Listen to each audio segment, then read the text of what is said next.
ओम शांति। साकार मुरली 6 फरवरी 2025 सुनेंगे ईश्वरीय महावाक्यों को विस्तार से। मीठे बच्चे, पुरानी दुनिया के कांटों को नई दुनिया के फूल बनाना यह तुम होशियार मालियों का काम है। प्रश्न, संगम युग पर तुम बच्चे कौन सी श्रेष्ठ तकदीर बनाते हो? उत्तर, कांटे से खुशबूदार फूल बनना यह है सबसे श्रेष्ठ तकदीर। अगर एक भी कोई विकार है तो कांटा है। जब कांटे से फूल बनो तब सतोप्रधान देवी देवता बनो। तुम बच्चे अभी 21 पीढ़ी के लिए अपनी सूर्यवंशी तकदीर बनाने आए हो। गीत तकदीर जगाकर आई हूँ। ओम शांति। गीत बच्चों ने सुना, यह तो कॉमन गीत है क्योंकि तुम हो माली, बाप है बागवान। अब मालियों को कांटों से फूल बनाना है। यह अक्षर बहुत क्लियर है। भगत आए हैं भगवान के पास, यह सब भक्तियाँ है ना। अब ज्ञान की पढ़ाई पढ़ने बाप के पास आए हैं। इस राज्यों की पढ़ाई से ही नई दुनिया के मालिक बनते हो। तो भक्तियाँ कहती है हम तकदीर बनाकर आए हैं, नई दुनिया दिल में सजाकर आए हैं। बाबा भी रोज़ कहते कि स्वीट होम और स्वीट राजाई को याद करो। आत्मा को याद करना है। हर एक सेंटर पर कांटों से फूल बन रहे हैं। फूलों में भी नंबरवार होते हैं ना। शिव के ऊपर फूल चढ़ाते, कोई कैसा फूल चढ़ाते, कोई कैसा। गुलाब के फूल और अक के फूल में रात दिन का फर्क है। यहाँ भी बगीचा है। कोई मोतिया के फूल है, कोई चंपा है, कोई रतन ज्योत है, कोई अक्के भी है। बच्चे जानते हैं इस समय सब है कांटे। यह दुनिया ही कांटों का जंगल है। इनको बनाना है नई दुनिया के फूल। इस पुरानी दुनिया में है कांटे, तो गीत में भी कहते हैं हम बाप के पास आए हैं पुरानी दुनिया के कांटे से नई दुनिया का फूल बनने, जो बाप नई दुनिया स्थापन कर रहे हैं। कांटे से फूल अर्थात देवी देवता बनना है। गीत का अर्थ कितना सहज है। हम आए हैं तकदीर जगाने नई दुनिया के लिए। नई दुनिया है सतयुग। कोई की सतोप्रधान तकदीर है, कोई की रजो तमो है। कोई सूर्यवंशी राजा बनते, कोई प्रजा बनते हैं, कोई प्रजा के भी नौकर चाकर बनते हैं। यह नई दुनिया की राजाई स्थापन हो रही है। स्कूल में तकदीर जगाने जाते हैं ना। यहाँ तो है नई दुनिया की बात। इस पुरानी दुनिया में क्या तकदीर बनाएंगे? तुम भविष्य नई दुनिया में देवता बनने की तकदीर बना रहे हो। जिन देवताओं को सभी नमन करते आए हैं, हम ही सो देवता पूज्यते, फिर हम ही पुजारी बने हैं। 21 जन्मों का वर्षा बाप से मिलता है, जिसे 21 पीढ़ी कहा जाता है। पीढ़ी वृद्ध अवस्था तक को कहा जाता है। बाप 21 पीढ़ी का वर्षा देते हैं क्योंकि युवा अवस्था में व बचपन में बीच में अकाल मृत्यु कभी होता नहीं, इसलिए उनको कहा जाता है अमरलोक। यहाँ है मृत्युलोक, रावण राज्य। यहाँ हर एक में विकारों की प्रवेशता है। जिसमें कोई एक भी विकार है तो कांटे हुए ना। बाप समझेंगे माली रॉयल खुशबूदार फूल बनाना नहीं जानते हैं। माली अच्छा होगा तो अच्छे अच्छे फूल तैयार करेंगे। विजय माला में पिरोने लायक फूल चाहिए। देवताओं के पास अच्छे अच्छे फूल ले जाते हैं ना। समझो क्वीन एलिजाबेथ आती है तो एकदम फर्स्ट क्लास फूलों की माला बनाकर ले जाएंगे। यहाँ के मनुष्य तो है तमोप्रधान।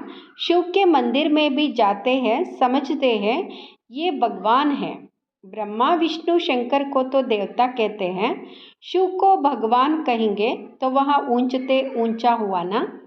अब शिव के लिए कहते धतूरा खाता था, भांग पीता था, कितनी ग्लानि करते हैं, फूल भी अक्के ले जाते हैं। अब ऐसा परमपिता परमात्मा उनके पास ले क्या जाते हैं? तमो प्रधान कांटों के पास तो फर्स्ट क्लास फूल ले जाते हैं, और शिव के मंदिर में क्या ले जाते? दूध भी कैसा चढ़ाते? 5% दूध, बाकी 95% पानी।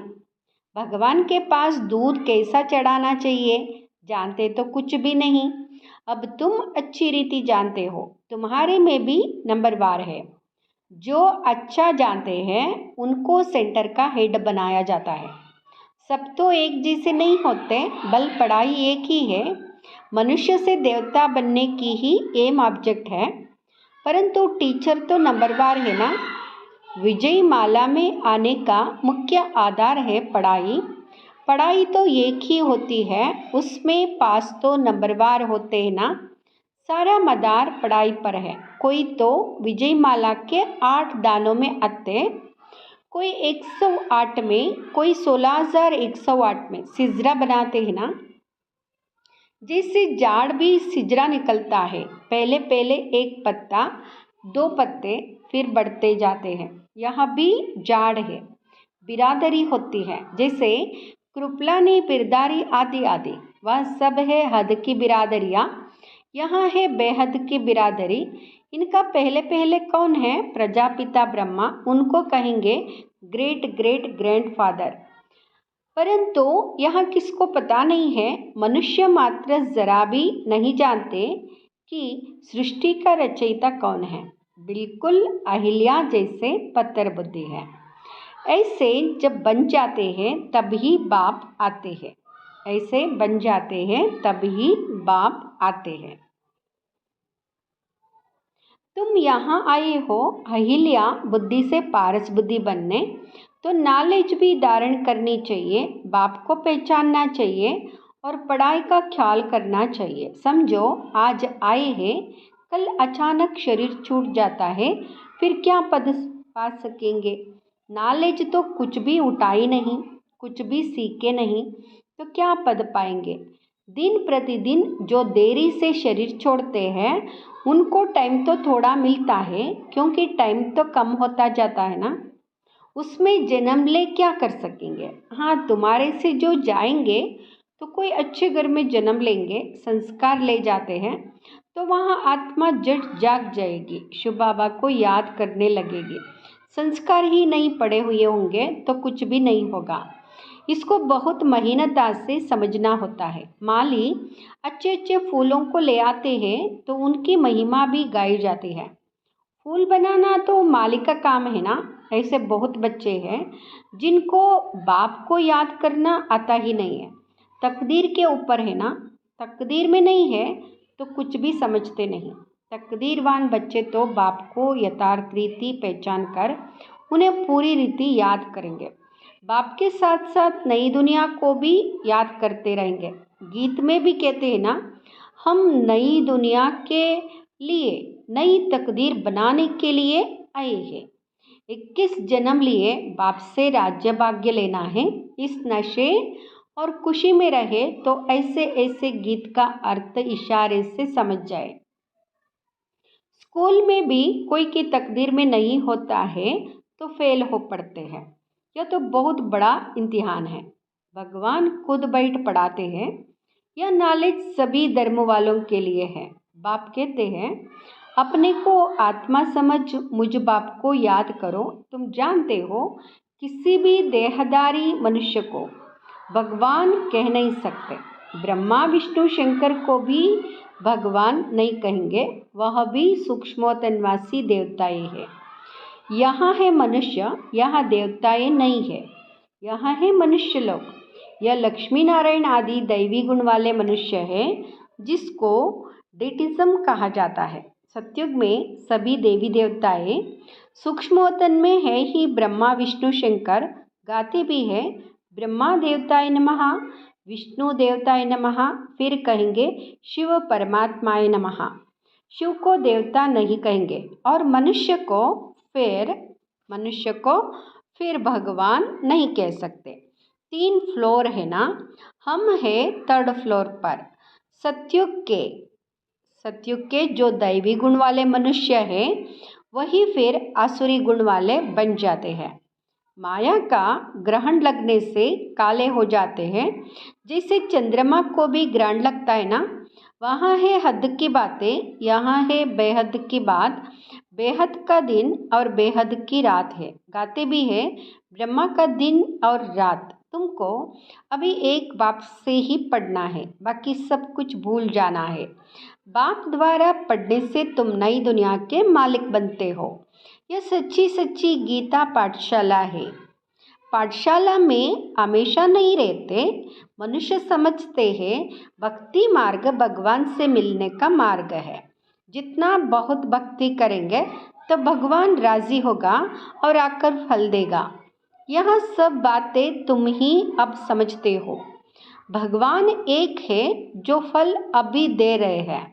जो पहले पहले सूर्यवंशी पूज्य थे उन्होंने ही सबसे जास्ती भक्ति की है, वही यहाँ आएंगे। तुमने ही पहले पहले शिव बाबा की अव्यभिचारी भक्ति की है तो ज़रूर तुम ही पहले पहले भगत ठहरे। फिर गिरते गिरते तमोप्रधान बन जाते हो। आधा कल्प तुमने भक्ति की है, इसलिए तुमको ही पहले ज्ञान देते हैं। तुम्हारे में भी नंबरवार है। तुम्हारी इस पढ़ाई में यह बहाना नहीं चल सकता कि हम दूर रहते हैं इसलिए रोज़ नहीं पढ़ सकते। कोई कहते हम 10 मील दूर रहते हैं। अरे बाबा की याद में तुम 10 मील भी पैदल करके जाओ तो कभी थकावट नहीं होगी। कितना बड़ा खजाना लेने जाते हो। तीर्थों पर मनुष्य दर्शन करने लिए पैदल जाते हैं, कितना धक्का खाते हैं। यह तो एक ही शहर की बात है। बाप कहते हैं मैं इतना दूर से आया हूँ, तुम कहते हो घर 5 मील दूर है। वाह, खजाना लेने के लिए तो दौड़ते आना चाहिए। अमरनाथ पर सिर्फ दर्शन करने के लिए कहाँ कहाँ से जाते हैं। यहाँ तो अमरनाथ बाबा स्वयं पढ़ाने आए हैं। तुमको विश्व का मालिक बनाने आया हूँ। तुम बहाना करते रहते हो। सवेरे अमृत वेले तो कोई भी आ सकते हैं। उस समय कोई डर नहीं है, कोई तुमको लूटेंगे भी नहीं। अगर कोई चीज़ जबर आदि होंगे तो छीनेंगे। चोरों को चाहिए ही धन पदार्थ, परंतु किसकी तकदीर में नहीं है तो फिर बहाने बहुत बनाते हैं। पढ़ते नहीं तो अपना पद गवाते हैं। बाप आते भी भारत में है, भारत को ही स्वर्ग बनाते हैं। सेकंड में जीवन मुक्ति का रास्ता बताते हैं। परंतु कोई पुरुषार्थ भी करे ना, कदम ही नहीं उठाएंगे तो पहुंच कैसे सकेंगे। तुम बच्चे समझते हो कि यहाँ है आत्माओं और परमात्मा का मेला। बाप के पास आए हैं स्वर्ग का वर्षा लेने। नई दुनिया की स्थापना हो रही है। स्थापना पूरी हुई और विनाश शुरू हो जाएगा। यहाँ वही महाभारत की लड़ाई है ना। अच्छा, मीठे मीठे सिकिलदे बच्चों प्रति माता पिता बाप दादा का याद प्यार और गुड मॉर्निंग। रूहानी बाप की रूहानी बच्चों को नमस्ते। हम रूहानी बच्चों के रूहानी माता पिता बाप दादा को याद प्यार गुड मॉर्निंग नमस्ते शुक्रिया बाबा। धारणा के लिए मुख्य सार। फर्स्ट, बाप जो ज्ञान का खजाना दे रहे हैं उसको लेने के लिए दौड़ दौड़ कर आना है। इसमें किसी भी प्रकार का बहाना नहीं देना है। बाप की याद में 10 मील, बाप की याद में 10 मील, 10 मील भी पैदल चलने से थकावट नहीं होगी। दूसरा, विजयमाला में आने का आधार पढ़ाई है। पढ़ाई पर पूरा ध्यान देना है। कांटों को फूल बनाने की सेवा करनी है। स्वीट होम और स्वीट राजाई को याद करना है। वरदान, संगम युग के महत्व को जान। एक का अनगिनत बार रिटर्न प्राप्त करने वाले सर्व प्राप्ति संपन्न भाव। संगम युग के महत्व को जान। एक का अनगिनत बार रिटर्न प्राप्त करने वाले सर्व प्राप्ति संपन्न भाव। सर्व प्राप्ति संपन्न भाव। संगम युग पर बाप दादा का वायदा है।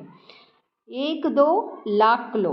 जैसे सर्वश्रेष्ठ समय, सर्वश्रेष्ठ जन्म, सर्वश्रेष्ठ टाइटल इस समय के हैं, वैसे सर्व प्राप्तियों का अनुभव अभी ही होता है। अभी एक का सिर्फ लाख गुना नहीं मिलता, लेकिन जब चाहो, जैसे चाहो, जो चाहो, बाप सर्वेंट रूप में बांधे हुए हैं। एक का अनगिनत बार रिटर्न मिल जाता है, क्योंकि वर्तमान समय वरदाता ही आपका है। जब बीज आपके हाथ में है, तो बीज द्वारा जो चाहो वह सेकंड में लेकर सर्व प्राप्तियों से संपन्न बन सकते हो। स्लोगन, कैसी भी परिस्थिति हो, परिस्थिति चली जाए लेकिन खुशी नहीं जाए। ओम शांति।